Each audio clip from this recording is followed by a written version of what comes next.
Hi అండి, welcome back to my channel Manasvi Mahanvi. ఈరోజు చాలా ఈజీ అండ్ క్విక్గా అయిపోయే క్యారెట్ రైస్ ఎట్లా ప్రిపేర్ చేసుకోవాలో చూపిస్తున్నాను. ఫస్ట్ వచ్చేసి 3 క్యారెట్స్ తీసుకోండి. వాటిని సన్నగా తురుముకోవాలి. వాటిని ఒక బౌల్లోకి తీసుకోండి. నెక్స్ట్ వచ్చేసి బాండీ పెట్టుకుని అందులో దాల్చిన చెక్క అండ్ 2 ఇలాచీ ఇంకా బిర్యానీ ఆకు వేసుకోండి. నెక్స్ట్ వచ్చేసి 1 టీ స్పూన్ శనగపప్పు కొంచెం ఫ్రై అయినాక సన్నగా తురుముకున్న ఆనియన్స్ అండ్ ఇంకా మిర్చి కూడా వేసుకోండి. వీటిని కూడా బాగా ఫ్రై చేసుకోవాలి. ఆనియన్స్ అనేవి మనకు బాగా ఫ్రై అవ్వాలి. నెక్స్ట్ వచ్చేసి దీనిలోకి కొంచెం జీలకర్ర ఇంకా ఆవాలు కూడా యాడ్ చేసుకుని మొత్తం మిక్స్ చేసుకోండి.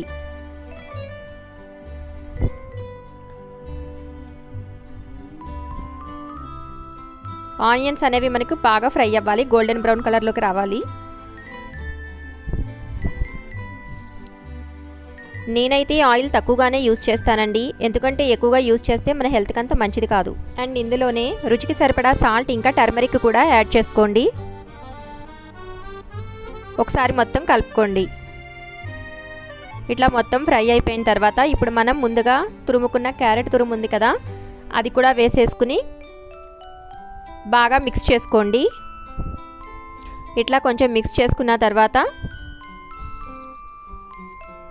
మూత పెట్టి ఒక 2 to 3 మినిట్స్ అట్లా ఉంచండి. తర్వాత మూత ఓపెన్ చేసుకున్నాక కొంచెం ధనియాల పొడి ఇంకా కొంచెం కారం కూడా వేసుకోండి. నెక్స్ట్ వచ్చేసి మనం ముందుగా ప్రిపేర్ చేసుకున్న రైస్ ఉంది కదా, అది వేసేసుకుని బాగా మిక్స్ చేసుకోండి. ఆ తర్వాత ఒక హాఫ్ లెమన్ తీసుకుని స్క్వీజ్ చేసుకోండి. లెమన్ అనేది కంపల్సరీ వేసుకోండి, అప్పుడే మనకు టేస్ట్ అనేది బాగుంటుంది.